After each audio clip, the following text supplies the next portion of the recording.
we have heard from His Grace Jananivas Prabhu the history of Sri Sri Radha Madhava.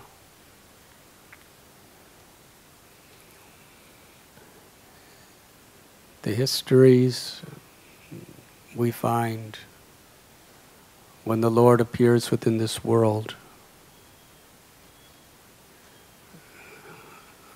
are especially focused on the Lord's relationships with His loving devotees. Sri Sri Radha Madhava made Himself visible to this world through the prayers and the compassion of Srila Prabhupada, our beloved Guru Maharaj. It was by Srila Prabhupada's desire that today millions and millions of people every year are coming to see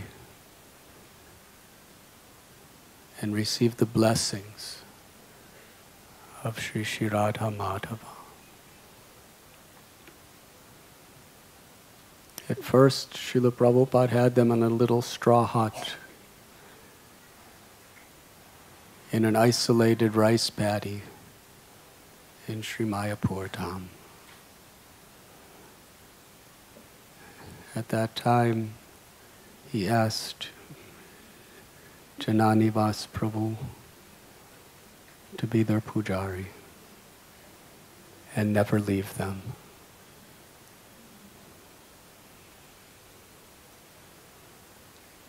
But it was Srila Prabhupada's desire, because it was the prayer of Bhakti Vinod Thakur, Bhakti Siddhanta Saraswati, and Lord Chaitanya and Lord Nityananda that the whole world come to Sri Mayapur to learn the Yuga Dharma, how to awaken unmotivated, uninterrupted prema bhakti from the heart by raising one's arms and crying out with great humility the holy names of Krishna.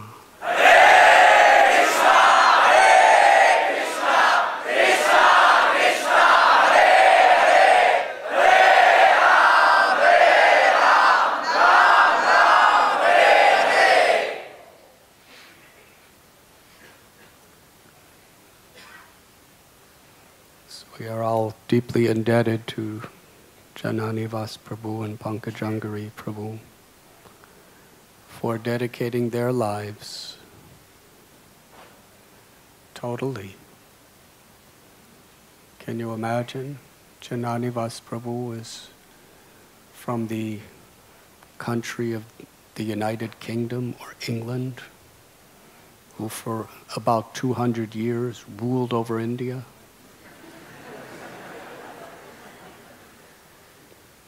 He came here in 1970 and has never once left India since then. Not even to go home to the UK. His family has to come to Mayapur to see him. That is how seriously he took the desire of his spiritual master. And how seriously did Srila Prabhupada take the desire of his spiritual master? When finally it was possible for him to go abroad to spread Lord Chaitanya's mission, he was 70 years old. And we all know the story of all the difficulties and how even at that age and beyond, he circled the world several times a year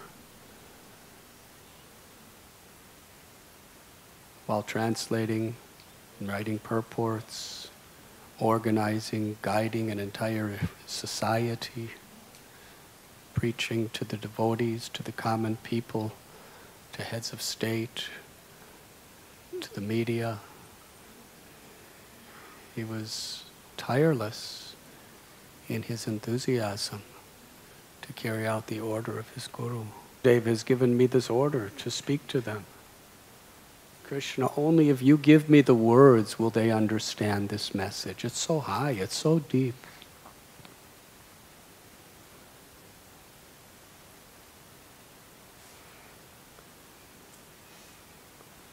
So the Leelas between Radha Ras Bihari and Srila Prabhupada. Radha Madhava and Srila Prabhupada. Radha Gokulananda and Srila Prabhupada. Radha Govinda and Srila Prabhupada. So many of these murtis within the world.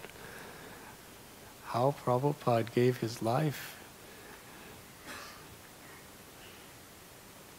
to serve them and to bring the whole world to their lotus feet. And we heard from Pankajangari Prabhu so many beautiful jewels of wisdom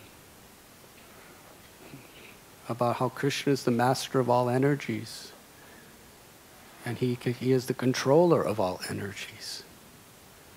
Daiviheshu gunamayi mama maya duratyaya mamaivami papadyante mayameta taranti te. Krishna says this divine energy of mine, consisting of the three modes of nature, which means material energy, is very difficult to overcome. But one who takes shelter of me can easily cross beyond it.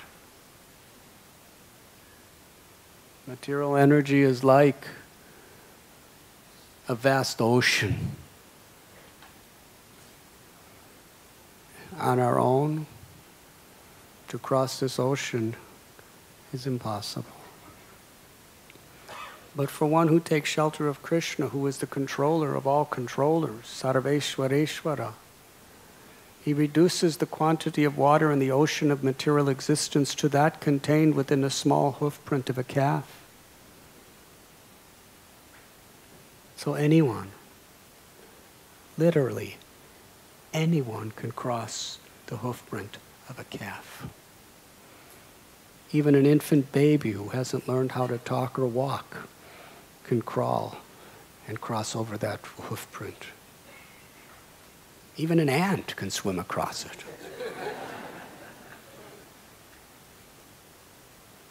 In other words, Krishna is telling us that anyone, everyone, no qualification, disqualification, just take shelter of me and I will make it possible.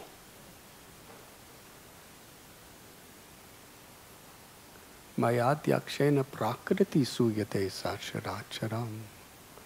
Krishna is the controller of material existence. It's under his control.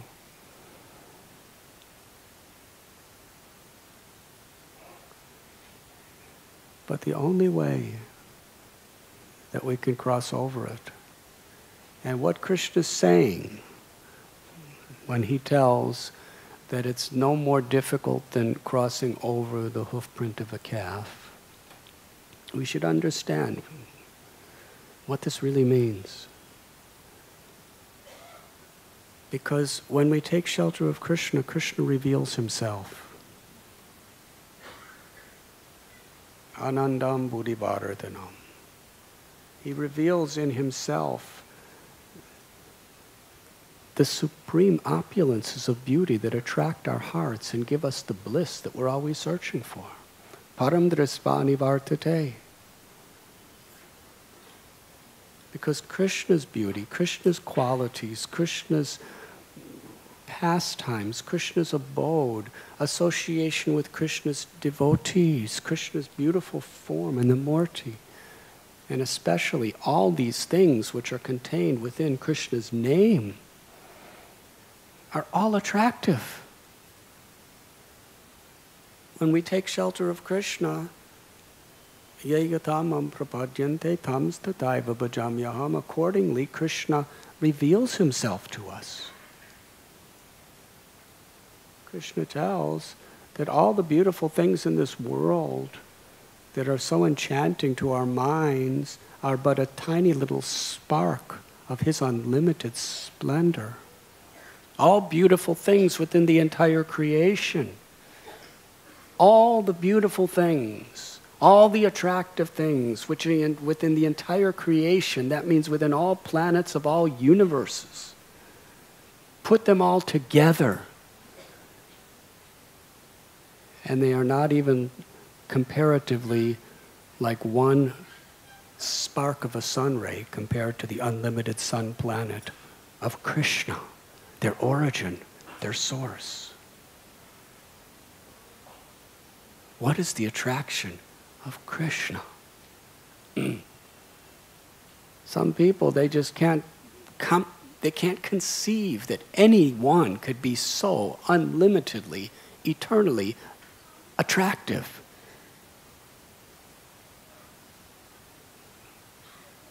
So therefore, they come to the conclusion that if the Absolute is unlimited, it must have no qualities, must be impersonal. In that impersonal existence, we are freed from the charms of this material existence. Maybe temporarily, because we're all looking ultimately for love. But in the Supreme Personality of Godhead, imagine this. We are enchanted by things in this world, people, things, experiences, positions. Sometimes we are so infatuated it takes away our intelligence. Imagine what's available in the heavenly planets. Don't imagine. Just, which is, Pankajangari Prabhu said that in Kali Yuga, the demigods don't even come down to this earth planet to go to the bathroom. So can you imagine what it's like there? And add everything up, and all the earth planet, all the heavenly planets, and all the creation. It's not even a spark, a single sun ray compared to Krishna's beauty, Krishna's attractive personality. So yes, this material existence with all its temptations is like a vast ocean. But when you become attracted to Krishna, his beautiful lotus-like eyes, his moon-like face, his threefold bending form, he plays on his flute, with his lotus-like lips, with his hair decorated with a peacock feather and malati flowers, Vajayanti mala, dhoti, bright like lightning. His toenails are shining more brightly than millions of suns and moons. His teeth are like rows of jasmine and pearls. His eyebrows are like the bows of Cupid. His nose is like a freshly bloomed sesame flower. He has shark-shaped earrings dangling very, very gracefully on his beautiful, beautiful ears. When that Krishna glances upon us and the love of his heart manifests through that glance to penetrate our soul and awaken our love, then Krishna's unlimited oceanic beauty and attraction makes all the pleasures of this world as insignificant as the amount of water in the hoofprint of a calf. And whoever becomes attracted to Krishna with love can easily cross beyond it. effortlessly cross beyond it. In the sadhana bhakti stage, when we are somewhere between loving Krishna and still trying to enjoy selfish pleasures, it's a struggle. Tapo divyam putraka yena sattvam. But that struggle is there for a purpose, so that we could really take things seriously. The struggles, if we are sincere, will help us to actually take shelter. Krishna, I need you. Not just as a formal religious function. I need you 24 hours a day. And Pankajangari Prabhu was explaining that Krishna is making this offering. He comes to this world again and again just to invite us back into his loving pastimes, to attract our minds away from birth, old age, disease, and death. And he gives us so many opportunities.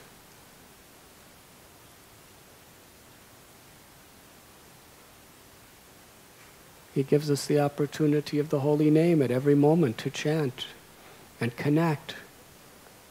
He gives us the opportunity of the association of so many wonderful devotees. If we're just grateful, we can see the good in them. When you're grateful in heart, Krishna reveals to you the blessings he's giving. If you're not grateful, even though the blessings are there, you cannot recognize them. Because Krishna, he reveals himself. He reveals everything according to how we approach him. Sitting in this temple today before Sri Radharani and Gopinath, not statues, but Krishna himself and Sri Radha herself. And Gaurnitai are dancing for them right in front of our eyes. This is the spiritual world. Can you imagine? They're not marble. They are marble. But Krishna, as the two divine brothers were saying, Krishna being the controller of material energy can manifest himself through material energy in full. Not only can he, but he does. Just to give us the chance to perfect our lives. How kind. So available. Anybody in any house could put a photo or a deity of Krishna and have Krishna living right in their house. We read about some sages, they carry Krishna around with them wherever they go in a little bag and around their neck. And Krishna's in the temple, so that thousands of people could come together to learn to love each other while loving him and inspire one another. He's not different than the Bhagavatam, the Bhagavad Gita. Here is Krishna's words directly with the commentaries of the great acharyas from throughout time. And they're sitting right in our homes. We can carry them with us if we want. Srimad Bhagavatam is none different than Krishna.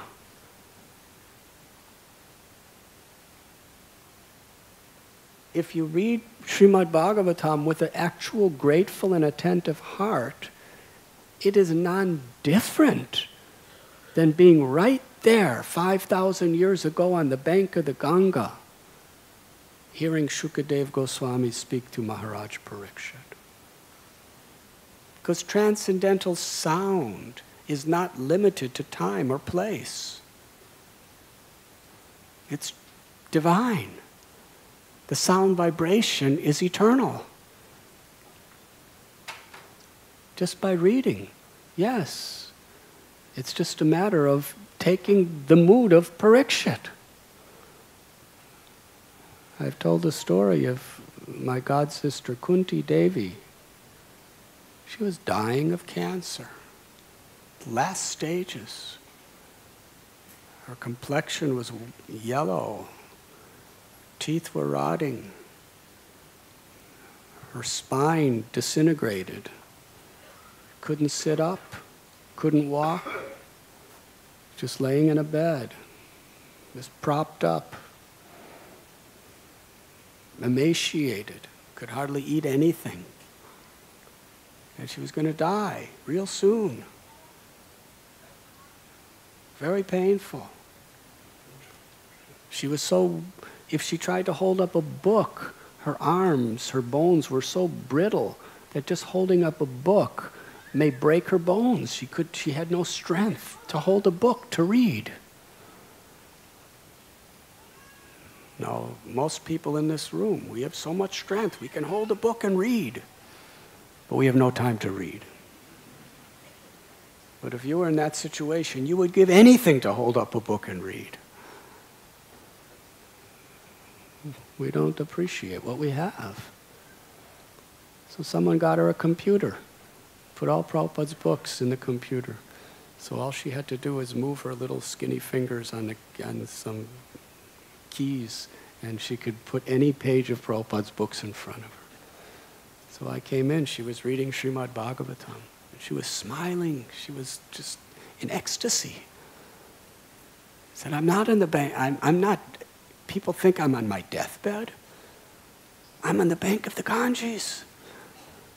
I'm in the bank of the Ganges, sitting right next to Maharaj Parikshit, hearing Shukadev Goswami. I've never been so fortunate in my life. I've read these books so many times, but never, ever, ever have I heard my Guru Maharaj, Srila Prabhupada, speaking to me so personally, so directly, right to my heart, with so much compassion and love.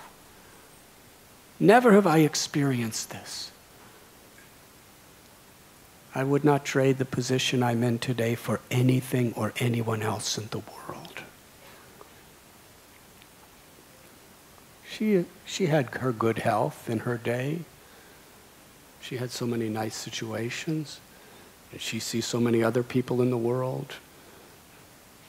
Even devotees dancing in ecstasy in kirtan.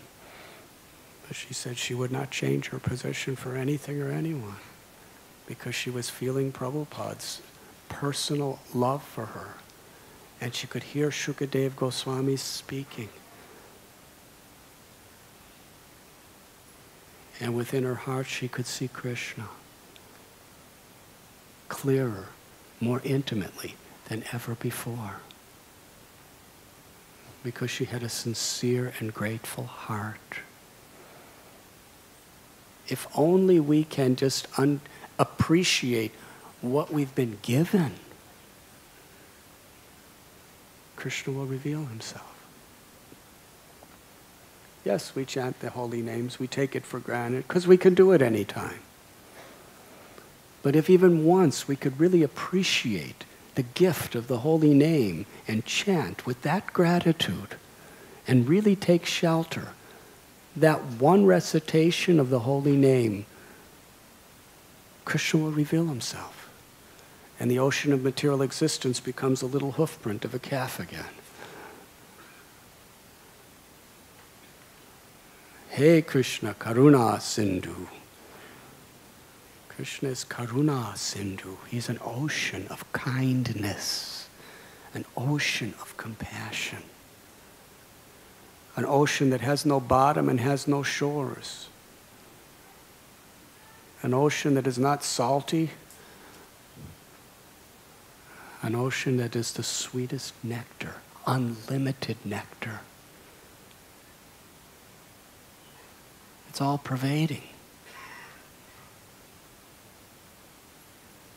That is Krishna's kindness. And because Krishna is Karuna Sindhu, even in this place of this material world, where people who have rejected him, who are chronically envious of him, who are accustomed and habituated to hurt each other. Aham bija pratapita, every living being is the child of Krishna. How could we love Krishna and be disrespectful or cruel to anyone else? But yet, birth after birth after birth, You know, as a tiger, you were seeing Krishna's little child, the deer, and jumping and putting your teeth through its neck and then eating it alive. Hare Krishna. Krishna's watching you. It's my dear. You're eating it. And as human beings, even our own family members, we're fighting, we're hurting. Sometimes we're eating others. Krishna's so kind. Karuna Sindhu, an ocean of kindness. Such an ocean, it's unlimited and it's unending. No matter how many times you offend God, God is still willing to come here to give you another chance, to call you back home to an eternal life of unlimited bliss. That is Karuna Sindhu.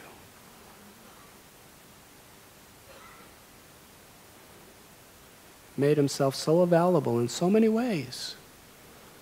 How creative. Who could be more creative than the Creator? So many deities, and they're available. Can put him right in your own home. Come to the temple. Srimad Bhagavatam, there he is, his words, Srimad Bhagavad Gita. Every devotee is a murti of Krishna. In the sense that every devotee, because they're dedicated to Krishna, they are revealing Krishna.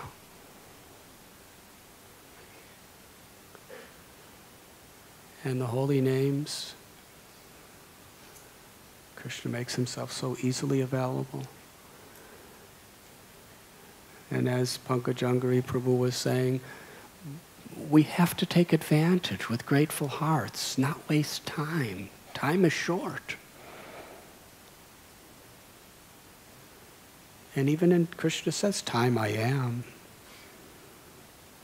And actually, every single moment in any situation is absolutely the perfect opportunity to take shelter of Krishna and be perfect.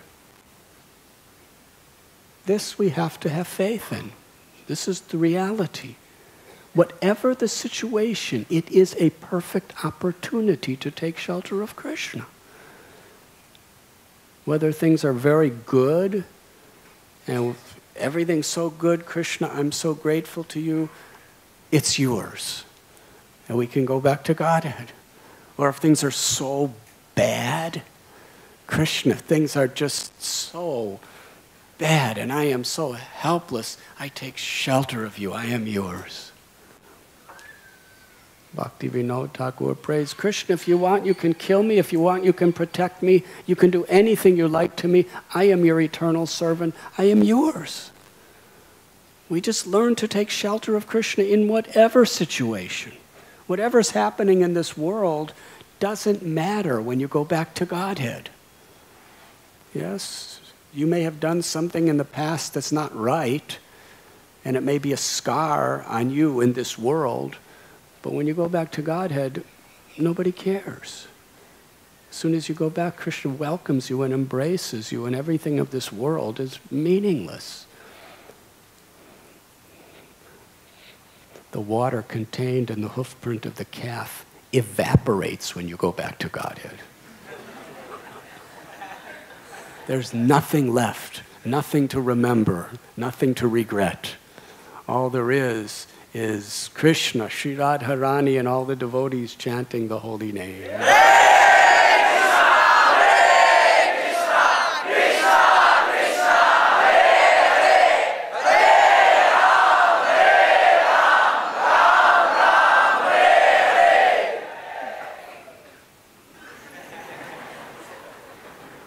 That's the echo of the immovable objects.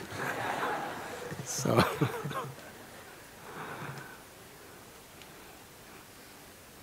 This is the chance that we all have, always, at every moment. And Krishna, as time, he tells us how priceless every moment is. But still, because we don't get it, even within the moments we have, any moment in life is the perfect chance to become a perfect lover of Krishna. But then Krishna manifests himself at certain times to give certain benedictions at that time. Janmashtami, Krishna, that's non-different than the day Krishna appears within this world. It's the murti of that occasion. Krishna is actually appearing on midnight on Janmashtami. It's not just some anniversary of a historical event. Yes? When we celebrate,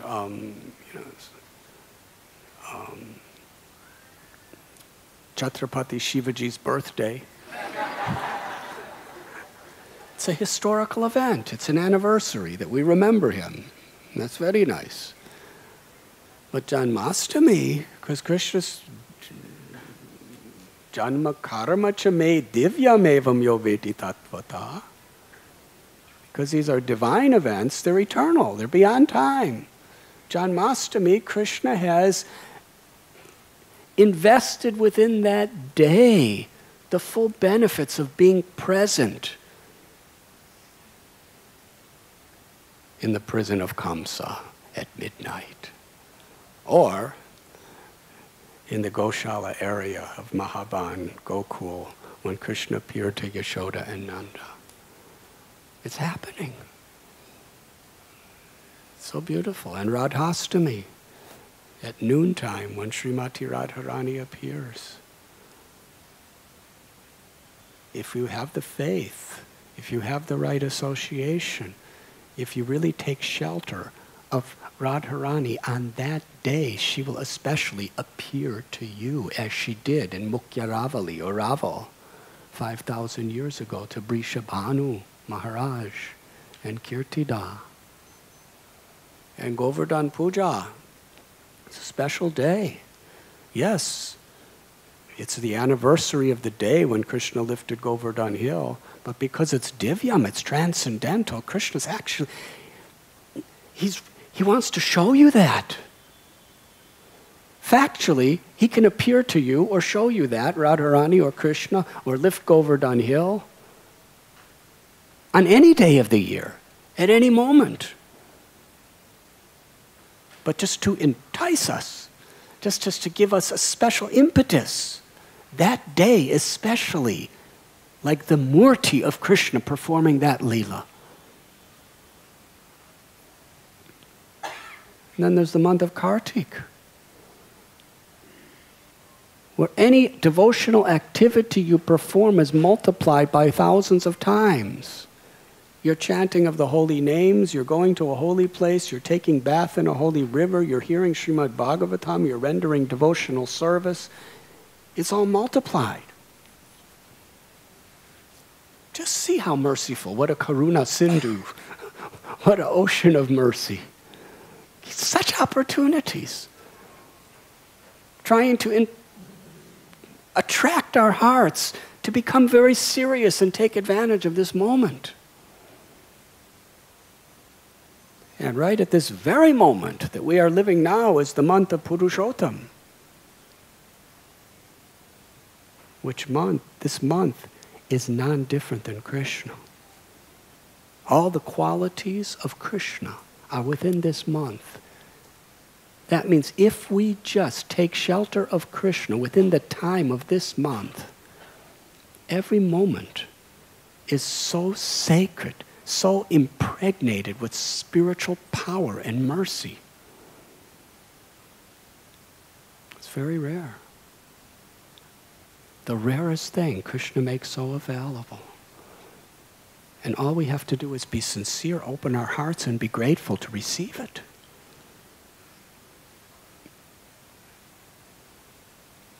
According to Padma Purana, in Nayamasharanya, Shonaka Rishi was asking Sutta Goswami many questions. And in that conversation, Sutta Goswami described how once Narada Muni went to Badrik Ashram, and there he met Lord Narayan. And he asked, how could everyone attain the perfection of your loving service in this world? Whether they're householders living with their families, or whether they're brahmacharis or sannyasis living in the forest or living in an ashram.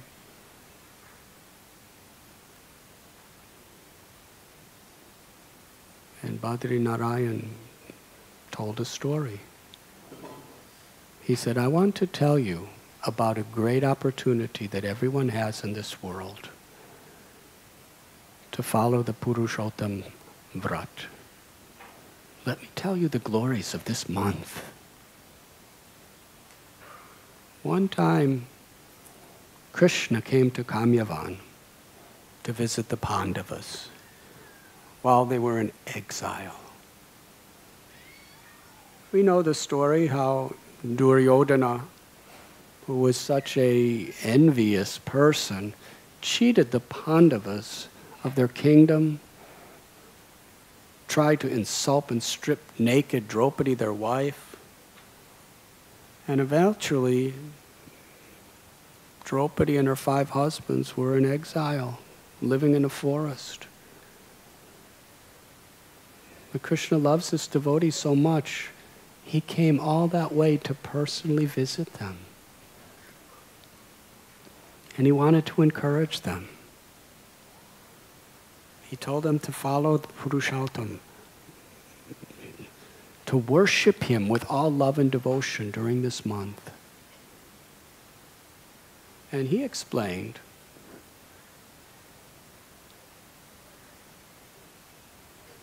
how this month, which is an extra month, it's not really a set place in the calendar. Every month has her own qualities. Yes, winter in different places has winter qualities. Summer, monsoon, rainy season, spring. But this extra month, every 3 years, it's just kind of been seen to be stuck in there. And it was at one time considered the most inauspicious time. It's like a month without a proper place. And everyone considered that this is very, very inauspicious. It's very unlucky. It was considered that the entire month is highly contaminated.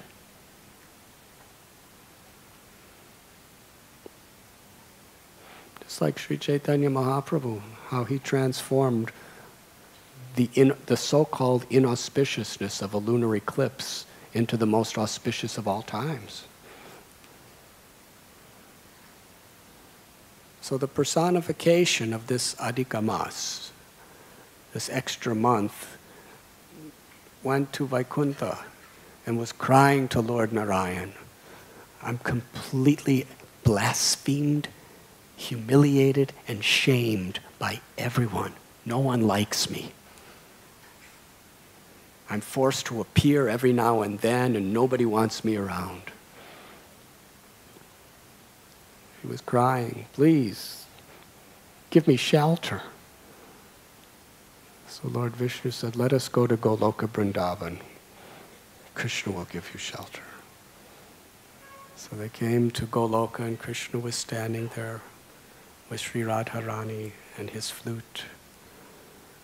And he saw this extra month crying and crying and crying. And Krishna said to Vishnu, why is she crying? Vishnu explained. She took shelter of Krishna. She took shelter of Krishna with all her heart and all her soul in total desperation. And it is Krishna's promise, whoever takes shelter of me, I will give them all protection. He said, from this day on, this month, I will give you all protection. Not only that, I will invest within you all of my potencies, all of my beauty.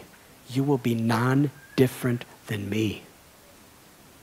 I will accept you as my own consort, and you will be non-different from me. And whoever takes shelter of me during this time when you prevail, I will surely give them very easily quick transport back home, back to Godhead. Thousands and thousands and thousands of times more than any other month of the year, including even Kartik, I will bless people to fulfill their desires if they take shelter of me during the time when you reign. And therefore, you will from now on be known as Purushottam-mas, the month that is non-different than the Supreme Personality of Godhead.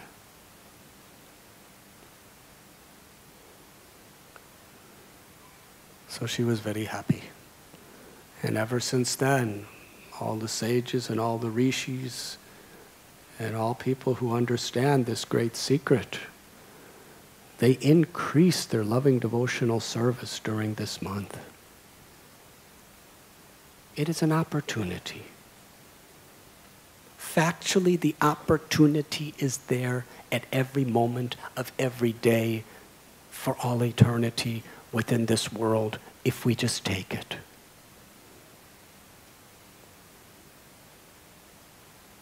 It's not that when Gajendra was in the clutches of the crocodile, he was thinking, I have to wait 3 years till Purushottam-mas. Then when I take shelter, everything will be very powerful. Krishna's present whenever. Krishna's fully present with all his opulences and his holy names anytime we take shelter of him.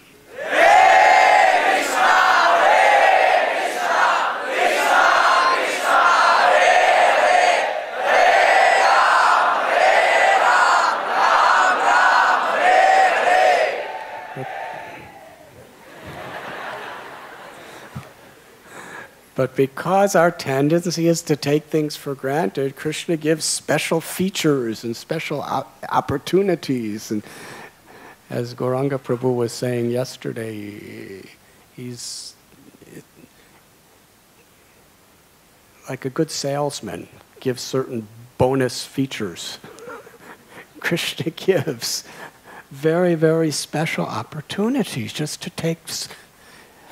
No moment is ordinary if we take shelter of Krishna, if we associate with devotees. But because we tend to take things ordinary, well, Kartik is extraordinary, so you can make 1,000 times more advancement, just do it now. And Purushottam is very, very extraordinary, non-different than Krishna, do it now. And it's true. All these promises are facts. But factually, any time you cry out Krishna's names with a sincere and prayerful heart, Krishna's there for you. But in our sadhana, in our practice, take the opportunity to during these very, very special, blessed months or blessed holidays to really become accustomed to taking shelter of Krishna wholeheartedly.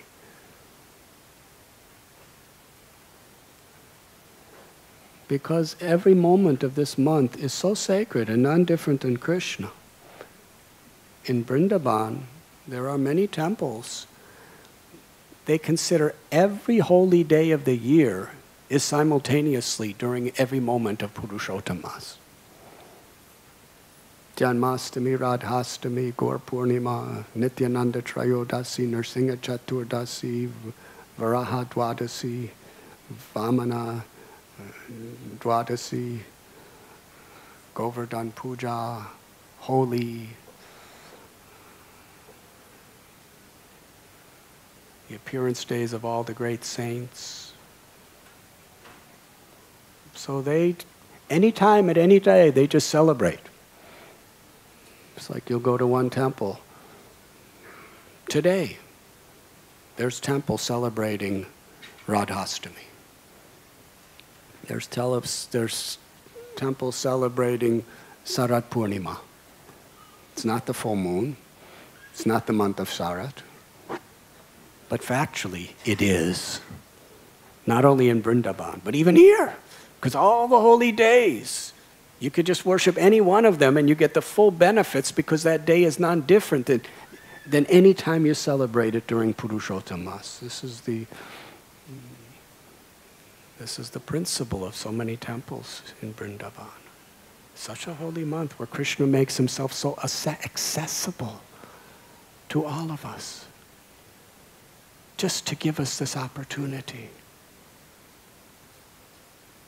If we bathe in a holy river in this month, if we chant the holy names with sincerity in this month, if we read the Srimad Bhagavatam or hear the Bhagavatam or the Gita or the Chaitanya Charitamrita or other bhakti scriptures, when we associate with devotees, render service to the devotees, everything, the blessings, the rewards of bhakti that are bestowed upon us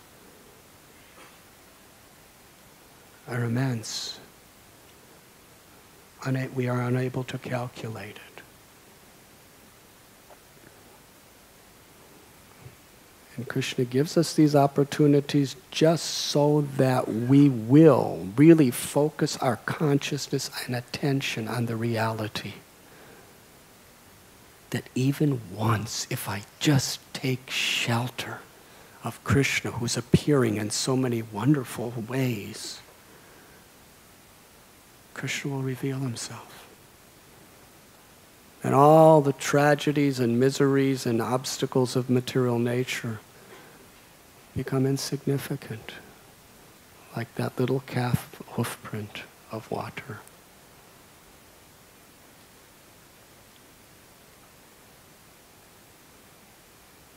Sri Chaitanya Mahaprabhu, he came in this age of Kali to make the most difficult things the most simple.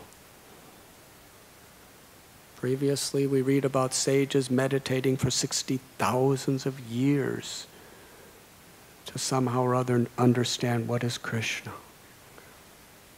In Treta Yuga, massive yagyas, impossible to perform today. In Dwarpa Yuga, the type of temple worship with such scrutinized proficiency and exactness and so much total rapt attention on everything we do at every moment. Can't do it.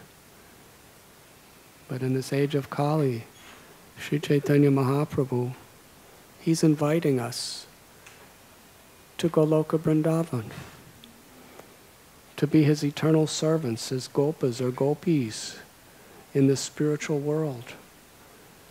And the price? Just be grateful. Focus your mind and take shelter of serving the Vaishnavas, sharing his beautiful message with others, and chanting the holy name.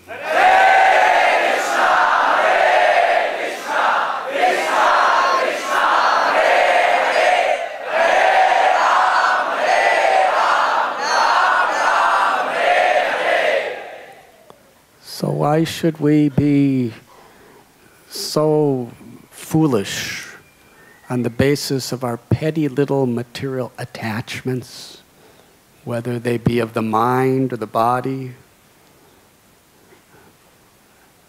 that we create disturbances in our relationships with other devotees, which means factually that we create a disturbance between our relationship with Krishna? Krishna wants us to see us respectful, to honor all living beings, and to cooperate with other devotees, and to create a family that will attract the world to the path of bhakti.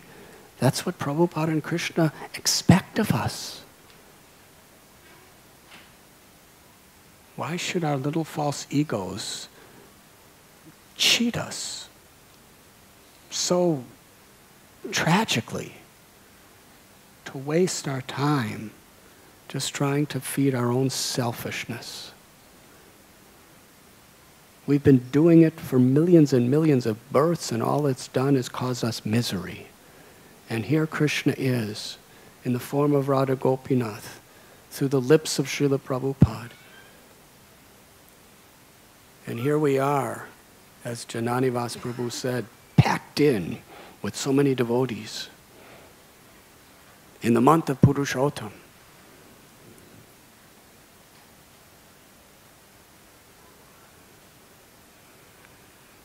Please let us take very seriously the great benediction. Just make the priority to be the servant of the servant of the servant. Be humble, cooperate, and really take, because in that mood only can we take shelter. You cannot be proud and take shelter. You have to be humble. You have to be in a service attitude to actually take shelter. Therefore, Bhaktisiddhanta Saraswati Thakur said, simplicity is the first principle we have to accept to make real spiritual advancement. Because otherwise, even if we're following the 5 primary limbs of bhakti, chanting the holy names, worshipping the deity, living in a holy place, worshipping Tulsi, reading Srimad Bhagavatam, associating with devotees, these are the most 5 powerful things in all of creation because they award us love of God. But if we don't take shelter of these things, our progress is minimal. And in order to take shelter, we have to have a simple heart. We have to be humble. We have to really want to serve. Then naturally there will be cooperation, even in this age of Kali. And Krishna will manifest to us and attract our hearts forever, because he is Karuna Sindhu. He is an ocean of kindness. And he has come in his holy names.